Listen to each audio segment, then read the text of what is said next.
Assalamu alaikum wa rahmatullah. Today I'm going to do Suratul Ankabut, ayah number 64 to 69. And inshallah, today I'll be completing this surah.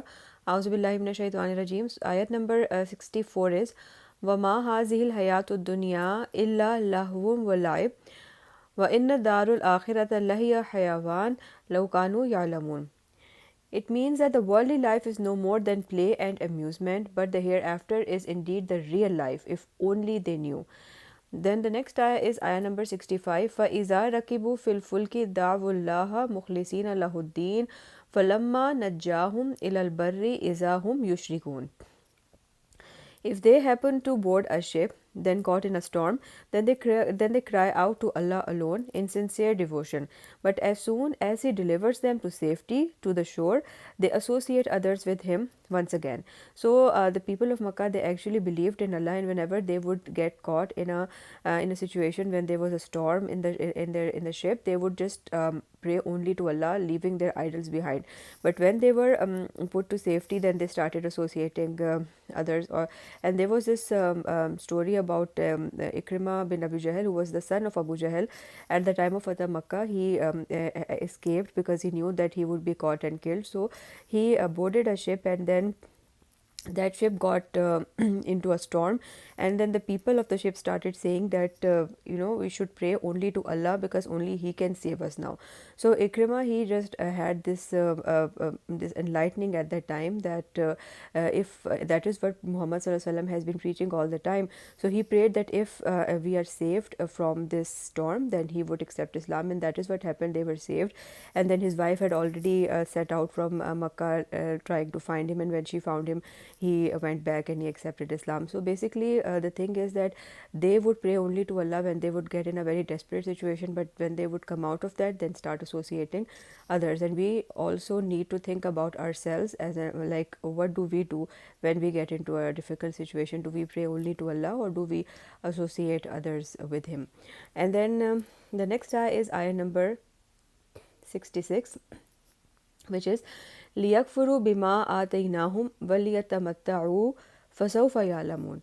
It means, so let them be ungrateful for all we have given them, and let them enjoy themselves for now, for they will soon know. So let them have fun, and then soon they will come to know what's going to happen. The next ayah is ayah number 67. أَوَلَمْ يَرَوْا أَنَّا جَعَلْنَا هَرَمًا آمِنًا وَيَتَّخَذَّ النَّاسُ مِنْ حَوْلِهِمْ أَفَبِالْبَاطِلِ يُؤْمِنُونَ وَبِنِعْمَةِ اللَّهِ يَكْفُرُونَ. It means that have they not seen how we made Makkah a safe haven, whereas people all around them are snatched away? How can they then believe in falsehood and deny Allah's favors?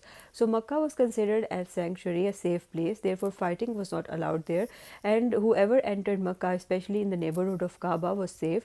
And it was a privilege that other cities in Arabia did not have. So the people would get robbed in other cities, and this Makkah was made, a safe place for them. So why are they not grateful, and why don't they submit only to Allah? Then the next ayah is ayah number 68. وَمَنْ أَظْلَمُ مِمَّنِ افْتَرَى عَلَى اللَّهِ كَذِبًا أَوْ كَذَّبَ بِالْحَقِّ لَمَّا جَاءَهُ أَلَيْسَ فِي جَهَنَّمَ مَثْوًى لِلْكَافِرِينَ. It means that, and who does more wrong than those who fabricate lies against Allah, or reject the truth after it has reached them and they understand that it is the truth? Is hell not a fitting home for the disbelievers? So if they do this, then is hell not a fitting place for them? And the last ayah of this surah is وَالَّذِينَ جَاهَدُوا فِينَا لَنَهْدِيَنَّهُمْ سُبُلَنَا وَإِنَّ اللَّهَ لَمَعَ الْمُحْسِنِينَ. It means that as for those who struggle in our cause, we will surely guide them along our way, and Allah is certainly with the good doers. So whoever does anything in the way of Allah to spread the religion of Allah, any little thing, any small post you share, anything good you share with others, a single ayah we teach to others, a single hadith which is authentic we share with others. So all these things are striving in the way of Allah, working in the way of Allah, because no more messengers are coming now. It's our duty as an ummah to spread the book of Allah. So anything that we do, Allah will surely guide them along our way. He will show them more ways to do good deeds and to be close to Jannah. And Allah certainly is with the good doers, So we need to understand this ayah properly, and we need to start working for the for the religion of Allah. So with this, alhamdulillah, Suratul Ankabut is complete. From next weekend, inshallah, weekend with the Quran, I'm going to be starting Suratul Qaf. Inshallah, I'll see you then. Fi aman Allah.